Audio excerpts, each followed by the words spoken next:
Required question 1. Okay, so let's start with the required question number 1. It's about the impact of the COVID-19 pandemic on Taiwan's economy.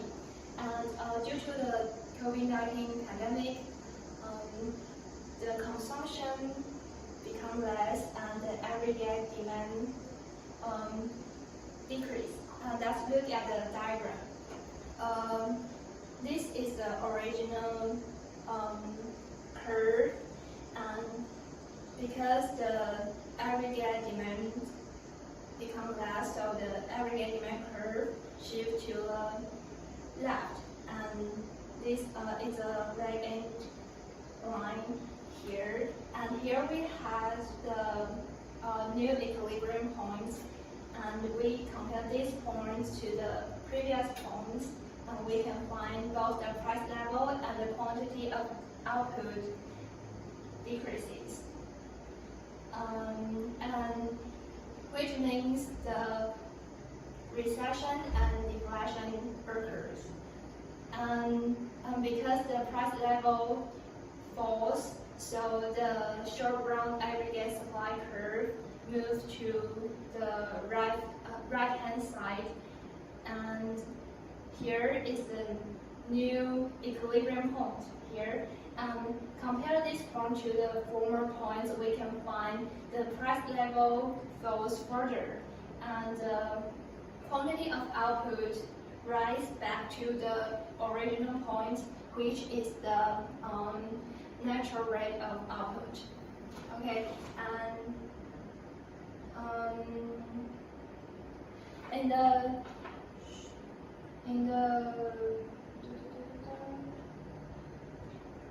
我这在帮你卡，我再帮你卡掉，你再讲一次。 Okay, and what we mentioned before, in the short run, there are recession and deflation happens, and policymakers can use either monetary or physical policies to solve these kind of problems. And according to the COVID-19 relief and revitalization measures released by Taiwanese government, there are 3 aspects of individual assistance measures. There are personal relief, employment assistance, and tax assistance. And there are many points in these 3 measures, so I just take some examples about them. The measures are about lower some tax amount and lower certain interest rate, and this can help increase the aggregate demand, and it can solve the problems what we mentioned before. And also the government make some policies to boost the economy, like issuing consumer voucher. And I want to talk more about the consumer voucher and show the relationship with the macroeconomic knowledge. Okay, citizens can get 30,000 NT dollars vouchers by just spending 1,000 NT dollars. In consumers' points, it seems like we get more money, we get extra money, and with a significant discount. So the aggregate demand curve will shift to the right due to the increasing consumption, and the equilibrium point back to the original point, and can solve the recession and deflation. Okay, and this is my part. Thanks. Required question 2.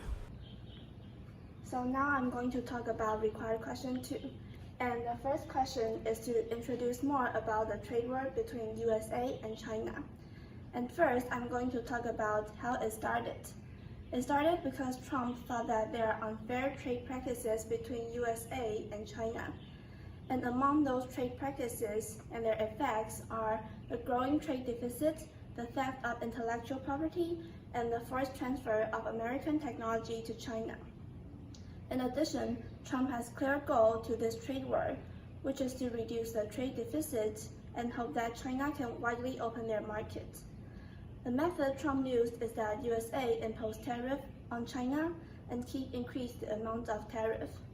And the effect of the trade war is that for USA, the trade deficit reduces. But in fact, the amount of trade money between USA and China has reduced about 100 million. That USA decreased 70 billion import from China and reduced 30 billion of export to China. For China, investment have moved out because investors thought that the trade brings much risk, so they move out their investments. And also, there are more producer surplus in China. And for question 2, that how tariff policy and capital flow influence U.S. economy. First, let's talk about tariff. Because of the tariff to China, the Americans will reduce their demand for goods and services from China. So the net export will increases, and this results in the increase of real exchange rate.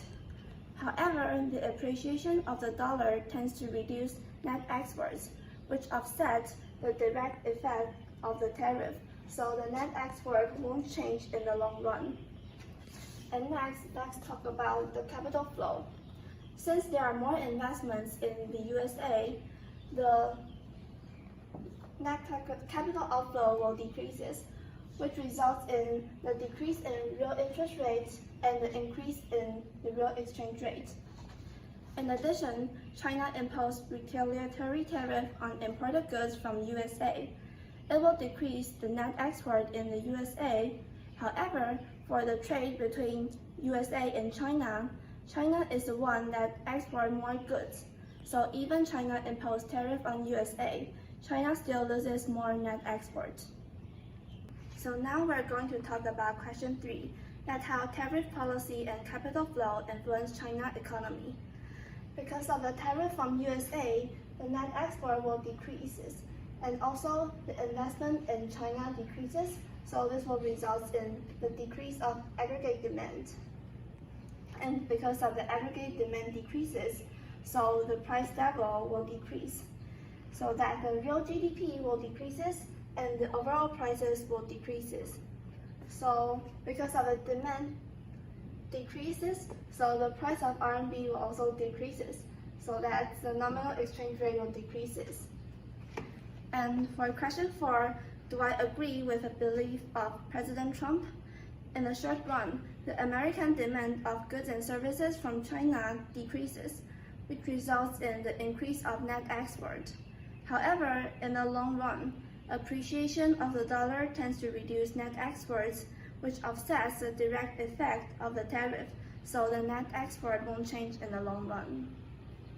Required question 3.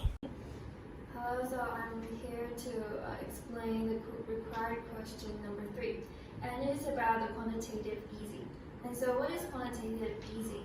It is a form of unconventional monetary policy in which a central bank purchases long-term securities from the open market to increase the money supply and encourage investment and lending.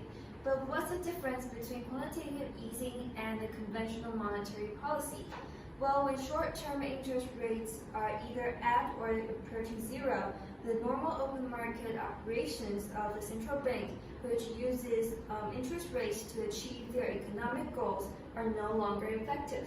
So a central bank can target to purchase financial assets of long maturity and lower long-term interest rates. And the second question is about to provide a historical example of quantitative easing in Fed. And Fed started quantitative easing in 2008 in response to the financial crisis. And the goal was for banks to lend and invest those reserves in order to stimulate overall economic growth. And it starts from 2008 to 2010. And Fed bought a total of 2.1 trillion of treasury bonds and mortgage-backed securities. And most economists believe that Fed helped it to rescue the U.S. economy. And why is that? I will use these two charts, these two models to explain that. First of all, in this chart, you can see that it is about interest rate and real money. And real money means money divided by the price level. And in this case, money supply is from Fed, and so we assume that the money supply is fixed, so it is a vertical line. And when the Fed increase money supply, the supply curve should right, and so the interest rate will lower from I1 to I2. And let's see the second chart. And this chart is about interest rate and the output. And so the demand line is IS line, and it is consumption plus investment plus government purchase and plus net export. And the supply line is the real money, which is the same as here. And so in this case, since the real money increases, so the line will shift to the right, and then the interest rate will lower, and thus the output will increase. And so that explains why quantitative easing can stimulate the whole economy. Thank you. Optional question 2. Alright, so now let's talk about what's Abenomics. So this Abenomics is an ambitious set of measures to boost economic growth and overcome deflation via the so-called 3 areas, which is monetary, fiscal, and structural policy. So let's just talk about what is these 3 areas. And the first one, monetary policy, which is Abe needs to implement through the Bank of Japan. And the second is flexible fiscal policy. This is aimed at supporting the economic recovery. And the third one is also so-called structural reform, and it is also called growth strategy. It is aimed more at real general through structural reforms and various policy to promote innovation. And so the Abenomics is to get the economic which is under deflation up to normal inflationary environment. And this is also important for stimulating the economy and investment and get the fiscal situation become better. So let's see, this is the chart of the general government net debt interest payment as the percent of the GDP. So we'll see why Abe will want to use these 3 areas to solve the problem of the Japan's recession. So as we can see on this chart, in real term, particularly real per capita terms, is actually not doing so badly in this chart. So we can say that the actual problem is that Japan got nominal GDP, which is stuck at basically 1990 levels, and its debt to GDP ratio keeps rising, as we see now at 230% of GDP for every 2 years. But government spend can only raise about 1 year in taxes, because taxes are depressed because of nominal GDP. So the end game is likely to become inflation environment. So why not Abe policy do it right now? So Abenomics season is a kind of attempt and to grasp the color of this and say, let's do it right now. So Abenomics is a kind of gamble, and probably it's a gamble worth taking. Optional question 3.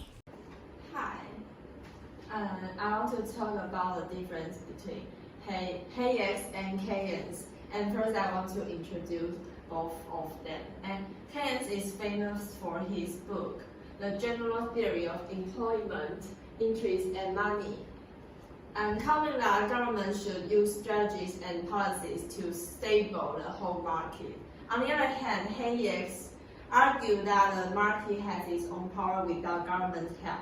The reason why they're so important is not only their economics, and we're talking about economy right now, but for they have their own contribution on constructing economics concepts like aggregate demand, business cycle, and so on. And the question 2 is about their difference, and I write down the green one, and let me introduce both of them. And both of them have their own big players. First, Keynes seems to treat money as the most important fundamental of the economy, as if it was the goal of the economics to get more money, and money itself was wealth. Also, simple economic activity for its own sake is overemphasized. For Hayek, he treated money as a tool and work as a means to an end. The real goal is to produce a material good and services that consumers want. Second, Keynes viewed the economic system as vulnerable to periodic declines in demand, and regard traditional adjustment mechanisms such as wage and price declines as an inefficient to restore growth and prosperity. But in Hayek's view, market can correct itself when facing shocks by taking advantage of competitive forces and regarding government and central bank policy effort to restore growth as causes of more instability. And the main difference between them, I think, is the saving and spending. Keynes claims that when government spend more, our aggregate demand will rise, make the market hit out again. But Hayek disagrees with that kind of point. If we keep spending but ignore the deficit, it is impossible to save the crisis. Keynes thinks if the economy warm up again, that kind of situation can be solved. And I think that is the biggest difference between both of them. And that's my part. Thank you.